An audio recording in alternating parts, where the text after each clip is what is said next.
Hello guys. तो happy new year आप सभी को। ये 2025 की हमारी फर्स्ट वीडियो है। तो इस वीडियो में हम बात करेंगे रिकंसिलिएशन की और फाइबर की। ये दोनों होते क्या हैं, क्योंकि इंटरव्यू में इनके बारे में बहुत ज़्यादा पूछा जाता है। और मैं आपको बता दूं, आज की वीडियो में प्रैक्टिकली आपको कुछ भी देखने के लिए नहीं मिलेगा, सब कुछ थ्योरेटिकल होगा। बट हम कोशिश करेंगे कि इमेजेस के थ्रू जितना ज़्यादा इस कंसेप्ट को हम इलेबोरेट कर पाएँ और आपको हम समझा पाएँ। तो सबसे पहले बात आती है जी रिकंसिलिएशन की। इंटरव्यू में पूछा जाता है व्हाट इज़ अ रिकंसिलिएशन। बहुत लोगों को कन्फ्यूज़न होती है, रिकंसिलिएशन और फाइबर एक ही चीज़ है, बट नहीं, इन दोनों में डिफरेंस है। तो सबसे पहले समझते हैं रिकंसिलिएशन। रिकंसिलिएशन होती क्या है।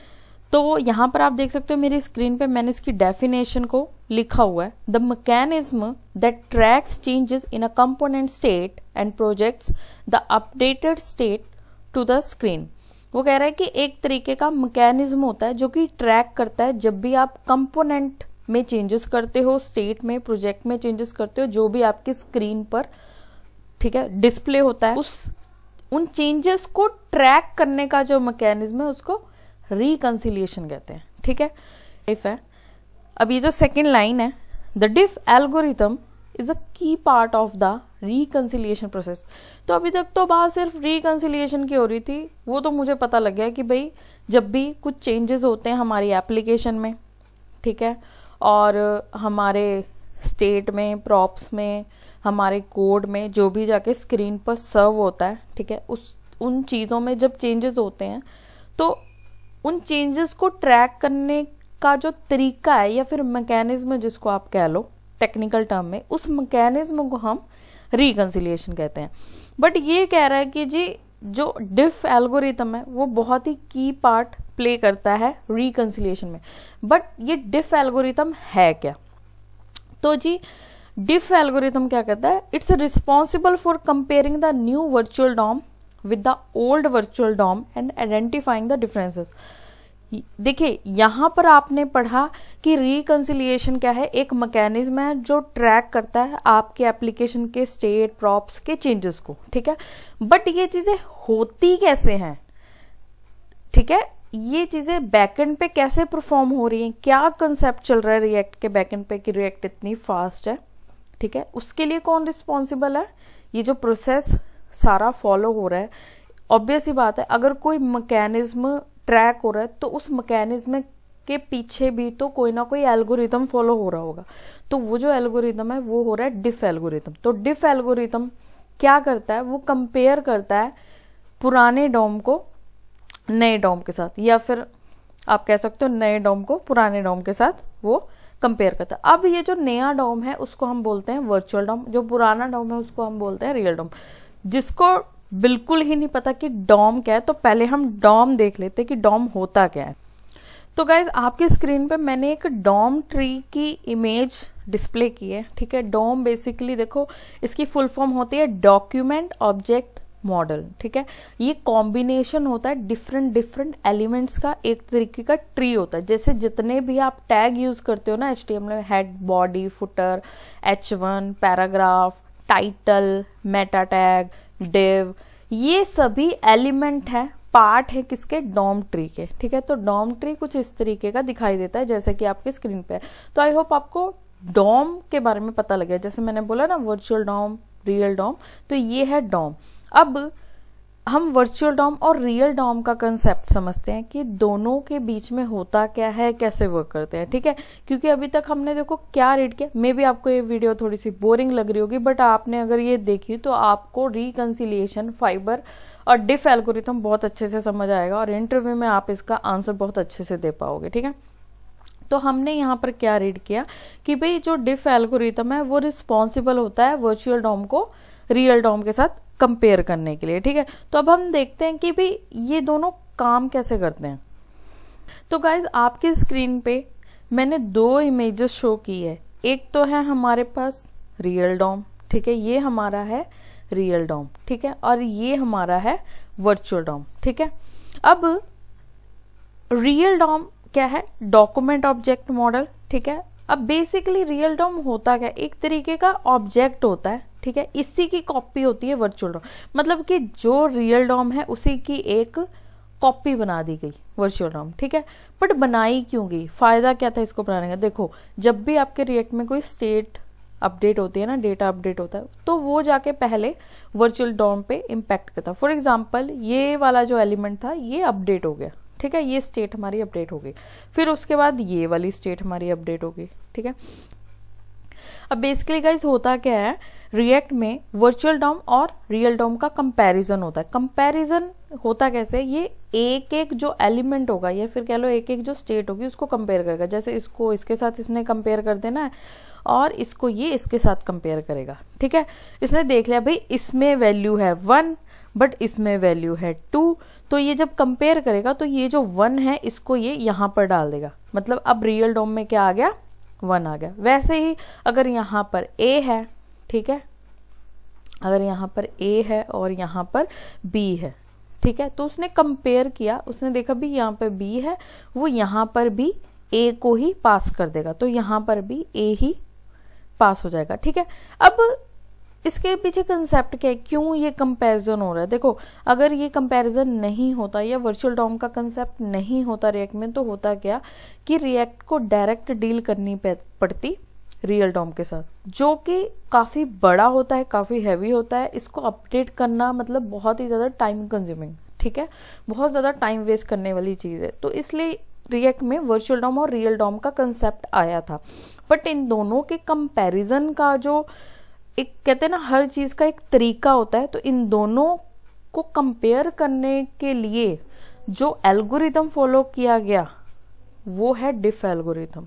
उसके लिए डिफ एल्गोरिथम रिस्पॉन्सिबल है। अब डिफ एल्गोरिथम करता कैसे है ये चीज़, वो देखते हैं। वो 1 बाय 1 कैसे डिटेक्ट करता है चेंजेस को, हम वो देखते हैं, ठीक है।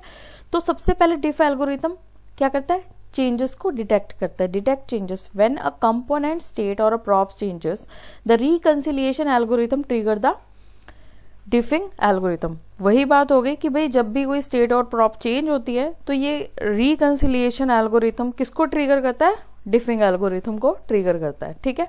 उसके बाद होता है comparison. The diffing algorithm compare the new virtual DOM with the previous DOM, ठीक है। वो क्या करता है, नए डॉम को पुराने डॉम के साथ कंपेयर करना शुरू कर देता है और जो जो चेंजेस है उसमें चेंजेस करता है। Identifying differences, the diffing algorithm identifying the differences और diffs between the two version. वो क्या करता है, दोनों चेंजेस को आइडेंटिफाई करना स्टार्ट कर देता है। अपडेट द रियल डॉम, उसके बाद वो क्या करता है, React updates only the object in the real DOM that need to be changes. मैं वही बात कह रही हूँ कि उसके बाद वो क्या करता है, जब उसने देख लिया कि ये चेंजेस है तो उसी पार्ट को जाकर वो रियल डॉम में चेंज कर देगा, रादर देन पूरा डॉम दोबारा रिक्रिएट हो या फिर रीपेंट हो किसी चेंज के बाद और वो टाइम ले। इससे अच्छा वो क्या करता है, कंपेयर करता है और जाके 1 बाय 1 उसमें चेंजेस कर देता है। तो अभी तक रिएक्ट में रिकंसिलिएशन का ये प्रोसेस चल रहा था, ठीक है जी। मैं फिर से रिपीट कर रही हूँ, रिकंसिलिएशन क्या होती है। रिकंसिलिएशन एक तरीके का मैकेनिज्म है या फिर प्रोसेस है, ठीक है, जो कि ट्रैक करता है चेंजेस को जो भी आपके कंपोनेंट में हो रहे हैं, प्रोजेक्ट में हो रहे हैं, ठीक है। इस सारे प्रोसेस को ट्रैक करने के मैकेनिज्मों को या फिर इन चेंजेस के ट्रैक करने के प्रोसेस को ही रिकंसिलिएशन कहते हैं, ठीक है। अब रिकंसिलिएशन के बैकएंड पे कौन काम कर रहा है, डिफ एल्गोरिथम काम कर रहा है। डिफ एल्गोरिथम कैसे काम करता है, वो वर्चुअल डॉम को रियल डॉम के साथ कंपेयर करता है और जो जो चेंजेस उसने करने हैं वो जाके रियल डॉम में चेंजेस कर देता है, ठीक है। तो ये काफ़ी देखो, ये काफ़ी लाइक टाइम सेविंग था, एनर्जी सेविंग था, बार बार एक्चुअल डॉम को अपडेट नहीं होना पड़ता था। और डिफ एल्गोरिथम रियल में कैसे स्टेप बाय स्टेप वर्क करता है वो भी हमने देख लिया कि पहले डिटेक्ट करता है चेंजेस को, फिर कंपेयर करता है, फिर आइडेंटिफाई करता है, फिर जाके वो अपडेट कर देता है रियल डॉम को, ठीक है जी। अब मुझे लग रहा है कि आपको वीडियो यहाँ तक काफ़ी बोरिंग लग रही होगी, बट ठीक है, कोई बात नहीं, कुछ चीज़ें बोरिंग भी होती हैं, ठीक है। उसके बाद फाइबर जो है वो फ्रेम में आ जाता है। अब ये फाइबर है क्या, इसको करने की ज़रूरत क्यों पड़ी, फाइबर को इंट्रोड्यूस किया ही क्यों गया जब ऑलरेडी ये सारा कुछ इतना बढ़िया चल रहा था। ओके, तो फाइबर है क्या, इन अ react fiber is a re-implementation of a reconciliation algorithm that aims to improve the performance and user experience of the application। देखो, रिकंसिलिएशन ऑलरेडी रिएक्ट में पहले भी हो रही थी, बट फाइबर के आने के बाद उसने क्या किया, इसको री इम्प्लीमेंट किया रिकंसिलिएशन के एल्गोरिथम को। मतलब कोई चीज़ बनी हुई है बट उसको दोबारा से री इम्प्लीमेंट किया जा रहा है, क्यों? उसकी परफॉर्मेंस को इम्प्रूव करने के लिए, कि इसको और बेटर कैसे कर सकते हैं। ठीक है, उसके बाद react Fiber is a re implementation of the React reconciliation algorithm. ठीक है, the primary goal of the React Fiber is to enable incremental rendering of a virtual ROM. This allow React to split the rendering work into chunks and spread it out over multiple frame, making update more efficient and interactive experience smoother. अब देखो, जितना मैंने read किया ना, fibre भी reconciliation ही करने के लिए फ्रेम में आया है, बट वो जो पहले रिकंसिलिएशन हो रही थी वो थोड़ी स्लो थी। उसको और बेटर करने के लिए फाइबर ने क्या किया, रिकंसिलिएशन को री इम्प्लीमेंट किया, दोबारा उसको परफॉर्म किया। बट दिस टाइम कैसे परफॉर्म किया, उसने क्या किया, जो भी टास्क होते थे ना, उसने क्या किया, उनको स्प्लिट किया वर्क को। जैसे कहते हैं ना, छोटे छोटे पार्ट में डिवाइड करके किसी चीज़ को जब आप एग्जीक्यूट करते हो तो वो परफॉर्मेंस को काफ़ी फास्ट कर देता है। ठीक है, तो यही चीज़ इसने की।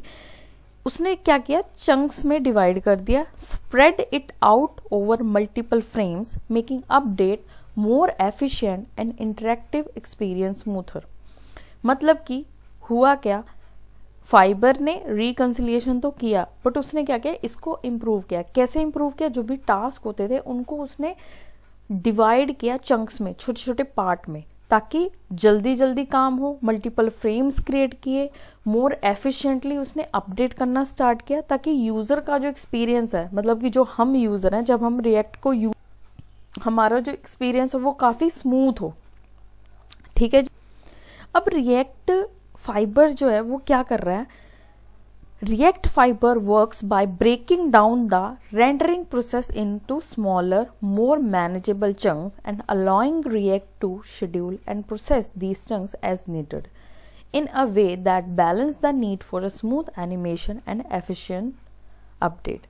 अब उसने देखो क्या किया, जो चीज़ मैंने आपको पहले बताई है वो सेम वही चीज़ कर रहा है। वो ब्रेक डाउन कर रहा है री रेंडरिंग के प्रोसेस को छोटे छोटे पार्ट्स में, ताकि वो वेल मैनेज हों। ठीक है, जैसे कि एनिमेशंस वगैरह जो हैं उनको काफ़ी स्मूथ किया जा सके, काफ़ी जल्दी से आपको रिस्पॉन्स मिले, एफिशिएंट अपडेट्स हो। ठीक है, रिस्पॉन्स आपको जल्दी मिले।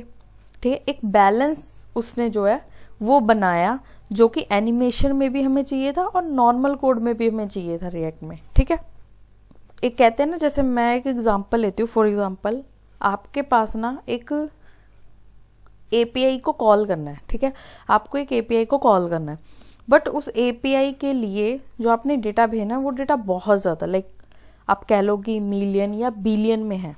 ठीक है, तो देखो, रादर देन आप एक टाइम पे इतना सारा डेटा भेजो और आपकी एपीआई हैंग हो जाए या फिर टाइम कंज्यूमिंग हो, है ना, और बहुत ज़्यादा टाइम ले, ठीक है, और आपको घंटों घंटों वेट करना पड़े, आपकी एप्लीकेशन हैंग हो जाए, इससे अच्छा तो है आप क्या करो, अपने डेटा को चंक्स में डिवाइड करके भेजो। मतलब छोटे छोटे पार्ट में डिवाइड करके भेजो और एपीआई को उस अकॉर्डिंग डेटा को मैनेज करने दो। ठीक है, तो रादर देन आप एक टाइम पे सारा डेटा भर दोगे, एप्लीकेशन हैंग होगी, उसका कोई फ़ायदा नहीं। अगर आप उसको स्मॉल पार्ट में भेजोगे डेटा को, तो ऑब्वियस ही बात है एप्लीकेशन हैंग नहीं होगी और परफॉर्मेंस भी इंप्रूव होगी। यहाँ पर वही चीज़ हो रही है। वो क्या कर रहा है, जो भी आपका जो कोड है छोटे उसने चंक्स में डिवाइड कर दिया, छोटे छोटे पार्ट्स में डिवाइड कर दिया, ताकि वो एग्जीक्यूट करना ईजी हो, फास्ट हो परफॉर्मेंस आपकी एप्लीकेशन की। ठीक है, आपका कोड जो है वो काफ़ी ईजिली मैनेजेबल हो, एनिमेशन जो है वो काफ़ी स्मूथ तरीके से वर्क कर सकें। ठीक है, ओके। उसके बाद गाइस, रिएक्ट फाइबर, अब रिएक्ट फाइबर ने देखो, ये तो उसने कह दिया कि भाई हम चंक्स में डिवाइड कर रहे हैं, ठीक है, वेल मैनेज कर रहे हैं, ताकि हम ब्रेक डाउन कर रहे हैं ऐसे चीज़ों को पार्ट्स में, ताकि हम एग्जीक्यूशन फास्ट कर सके। ठीक है, बट वो कर कैसे रहे हैं, लाइक बैकएंड पे उन्होंने इसके लिए यूज़ क्या किया। ठीक है। तो देखो बैकएंड पे हो क्या रहा है, react fibre uses a priority based scheduling system. उन्होंने प्रायोरिटी बेस्ड शेड्यूलिंग सिस्टम को उन्होंने यूज किया है, ठीक है। अब नेम से तो मुझे ऐसा लग रहा है कि जिसकी ज्यादा प्रायोरिटी होगी उस अकॉर्डिंग उसको शेड्यूल कर दिया जाएगा, जो मैंने अभी तक फर्स्ट लाइन से समझा, मैंने तो यही समझा, ठीक है। Okay, where updates are divided into different priority level such as high, low and deferred. मतलब कि जहां पर अपडेट को डिवाइड किया गया प्रायोरिटी लेवल पे, किसी की हाई, किसी की लो, किसी की डेफर्ड, ठीक है। High priority updates such as user interactions or animations are processed first, while lower priority updates such as a rendering updates for a background task are processed later। अब देखो इसमें उसने क्लियरली बोला कि रिएक्ट फाइबर कर क्या रहा है, रिएक्ट फाइबर कर तो रिकंसिलिएशन रहा है, बट उसने क्या किया, उसने छोटे छोटे चंक्स में डिवाइड करना शुरू कर दिया टास्क को, ताकि परफॉर्मेंस इंप्रूव हो जाए। यहां तक भी ठीक है, बट उसने किया कैसे, उसने क्या किया, उसने प्रायोरिटी बेस्ड शेड्यूलिंग सिस्टम को फॉलो किया। मतलब कि अगर उसको लग रहा है कि किसी टास्क की यार प्रायोरिटी फर्स्ट होनी चाहिए, मतलब कि आपका यूआई रेडी होने से पहले आपकी एनिमेशन रेडी होनी चाहिए, ठीक है। क्योंकि आपकी एनिमेशन किसी चीज पे तो आपने लगाई होगी, किसी बटन के क्लिक पे, किसी लाइक किसी डेटा के लोड पे, है ना, कुछ इस तरीके की आपने एनिमेशन लगाई होगी। तो एनिमेशन पहले रेडी होनी चाहिए, ऑब्वियस ही बात है, ये थोड़ी ना डेटा लोड हो गया एनिमेशन चली ही नहीं, है ना। तो उसने क्या किया, उसने इस अकॉर्डिंग, जैसे फॉर एग्जांपल कोई एनिमेशन है तो उसने उसको हाई प्रायोरिटी पे रखा, भाई पहले ये प्रिपेयर होनी चाहिए, इसको रेडी करके मुझे भेजना है, ठीक है। उसके बाद जो बैकग्राउंड के टास्क हैं कोई बात नहीं, वो चलते रहेंगे बैकग्राउंड पे, मुझे पहले अपने यूजर को जो उसको चाहिए वो देना है, ठीक है, उसको वो रेडी करके देना है ताकि परफॉर्मेंस इंप्रूव हो, बंदे का यूजर एक्सपीरियंस ना खराब हो, ठीक है। इस इमेज में मैं आपको कोशिश करूंगी कि एक्सप्लेन कर पाऊं और अच्छे से कि रिएक्ट फाइबर देखो कर क्या रहा है। तो देखो गाइस, इस इमेज में भी हम फाइबर रिकंसिलिएशन को ही समझ रहे हैं। इसमें हो क्या रहा है, देखो अब इसमें टास्क है, आप लोगों ने स्टैक तो पढ़ा ही होगा, जिसमें होता है ना फर्स्ट इन फर्स्ट आउट, है ना, ये चीजें होती है। और कुछ प्रायोरिटी बेस्ड भी चीजें होती है, जैसे जिसकी प्रायोरिटी पहले है तो क्यू में कोई चीज पहले वर्क करेगी या स्टैक में वो चीज पहले आएगी, है ना, कुछ इस तरीके से हमारा स्टैक काम करता था। अब यहाँ पर अगर आप ओके, तो गाइस ये एक एग्जाम्पल है फाइबर रिकंसिलिएशन की। तो इसमें देखो है क्या, फॉर एग्जाम्पल आपके पास टास्क है, ठीक है, जैसे ये एक टास्क है, ठीक है, ये भी एक टास्क है और ये भी एक टास्क है, ठीक है। अब फाइबर रिकंसिलिएशन कर क्या रहा है, फॉर एग्जांपल ये जो लास्ट वाला है ना, दिस वन, ये जो लास्ट वाला है ना गाइस, उसको लग रहा है कि भाई ये पहले होना चाहिए, मतलब ये पहले एग्जीक्यूट होना चाहिए। उसने क्या किया, इसको उठा के स्टैक के सबसे ऊपर रख दिया। अब सबसे पहले एग्जीक्यूट कौन सा होगा, ये लास्ट वाला जब ऊपर शिफ्ट होगा तो सबसे पहले एग्जीक्यूट यही होगा। तो मतलब कि इसकी प्रायोरिटी ज्यादा हुई, तो जिसकी प्रायोरिटी ज्यादा है उसी को पहले एग्जीक्यूट किया जाएगा, ठीक है। उसके बाद देखो यहाँ पे इन्होंने लिखा भी है, top priority task being move to the top of the stack ahead of a lower priority task, ठीक है। जो टॉप प्रायोरिटी के टास्क होंगे वो सबसे ऊपर होंगे और जो लो प्रायोरिटी के टास्क होंगे वो नीचे होंगे। तो कुछ इस तरीके से जो रिएक्ट फाइबर है वो काम करता है। अब मैं ये नहीं कहती कि बैकएंड पे एग्जैक्टली यही पिक्चर बनेगी, बट हाँ आप कंसेप्ट को समझने के लिए इसको माइंड में रख सकते हो, ठीक है। तो अब कोई आपसे पूछे भी रिकंसिलिएशन क्या होती है, ठीक है जी, एक तरीके का मैकेनिज्म होता है या फिर प्रोसेस होता है जो कि ट्रैक करने के लिए यूज होता है। क्या ट्रैक करने के लिए, आपके एप्लीकेशन के चेंजेस को, ठीक है, स्टेट के, प्रॉप्स के, जो भी आप चेंजेस करते हो जो आपको यूआई पे सर्व होते हैं, ठीक है, उसको ट्रैक करने के लिए यूज होता है। तो इसी प्रोसेस को रिकंसिलिएशन कहते हैं। बट रिकंसिलिएशन काम कैसे करती है, वो डिफ एल्गोरिथम के थ्रू करती है। डिफ एल्गोरिथम क्या करता है जी, वर्चुअल डॉम को ओरिजिनल डॉम के साथ कंपेयर करता है। कैसे कंपेयर करता है मैंने वो भी आपको बता दिया। उसके बाद फाइबर क्या है, फाइबर क्या है, फाइबर भी री इम्प्लीमेंटेशन है किसकी, रिकंसिलिएशन की। उसने री इम्प्लीमेंट किया बेटर बनाने के लिए कि भाई हम एग्जीक्यूट तो करेंगे कोड को और परफॉर्मेंस भी इम्प्रूव करेंगे, बट हम क्या करेंगे, हम ये चीज फॉलो करेंगे, हम छोटे छोटे पार्ट्स में डिवाइड करेंगे और प्रायोरिटी बेस्ड टास्क को एग्जीक्यूट करेंगे। जिसकी ज्यादा प्रायोरिटी होगी उसको पहले एग्जीक्यूट किया जाएगा और जो बैकएंड का काम है उसको बाद में किया जाएगा ताकि हम अपनी परफॉर्मेंस को इम्प्रूव कर सकें। तो ये था guys reconciliation, diff algorithm, Fiber, virtual DOM. आपको वीडियो कैसी लगी? तो गाइस आपको अगर वीडियो अच्छी लगी हो लाइक करो, शेयर करो और कमेंट करके बताना वीडियो कैसी लगी। मिलते हैं नेक्स्ट वीडियो में ऐसे ही किसी टॉपिक के साथ।